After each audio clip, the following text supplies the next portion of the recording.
जब हजरत नूह अल्लाह के हुक्म से कश्ती बना रहे थे, हर रोज एक बूढ़ी मोमिना औरत अपनी छोटी सी गठरी उठाए उनके पास आती। वो कहती, ऐ अल्लाह के नबी, किश्ती कब रवाना होगी? हजरत नूह मुस्कुराकर फरमाते, अभी वक्त है। वो औरत वहां बैठी रहती, पूरा दिन इंतजार करती, फिर शाम होते ही घर वापस चली जाती। ये सिलसिला कई दिनों तक चलता रहा। एक दिन हजरत नूह ने उस बूढ़ी औरत से फरमाया, ए बूढ़ी अम्मा, जब जाने का वक्त आएगा तो तुझे बता दिया जाएगा। वो सर झुकाकर चल दी, मगर दिल में यकीन था कि जब कश्ती चलेगी नबी जरूर बुलाएंगे। वक्त गुजरता गया, फिर अल्लाह का अजाब आ गया। जमीन पर तूफान बरपा हो गया, पानी हर तरफ फैल गया और हजरत नूह की कश्ती रवाना हो गई। लेकिन हजरत नूह उस औरत को बुलाना भूल गए। जाहिरी तौर पर ऐसा ही हुआ। तूफान थम गया, समंदर की लहरें रुक गई। कुछ वक्त बाद हजरत नूह के दिल में ख्याल आया कि चलो उस शहर को देखा जाए जहां से सब कुछ शुरू हुआ था।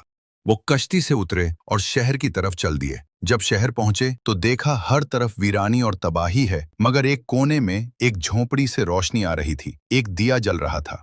हजरत नूह हैरान हुए, इतना बड़ा तूफान आया, सब कुछ डूब गया, लेकिन ये दिया कैसे जल रहा है? उन्होंने जोर से अल्लाहू अकबर कहा। झोंपड़ी का पर्दा उठा, वही बूढ़ी औरत गठरी उठाए बाहर आई और मासूमियत से बोली, या नबी अल्लाह, क्या कश्ती अब तैयार है? चलें? हजरत नूह की आंखें हैरत से फैल गईं। उन्होंने पूछा, ए बूढ़ी अम्मा, तुझे कुछ भी पता नहीं चला? औरत ने सादा दिली से जवाब दिया, क्या नहीं पता चला या नबी अल्लाह? हजरत नूह बोले, इतना बड़ा तूफान आया, बारिशें बरसी, दुनिया डूब गई, लोगों पर अजाब आया और तुझे कुछ खबर नहीं? वो औरत मुस्कुराकर बोली, या नबी अल्लाह, एक दिन बादल थोड़े गिरजते थे और हल्की सी फुहार पड़ी थी, बस।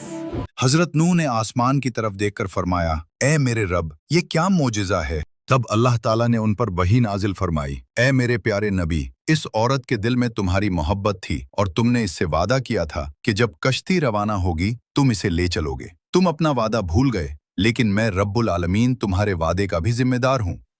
मैंने अपने अजाब को इस तक पहुँचने ही नहीं दिया, इसे एहसास तक नहीं हुआ कि कैसा अजाब आया और कब चला गया।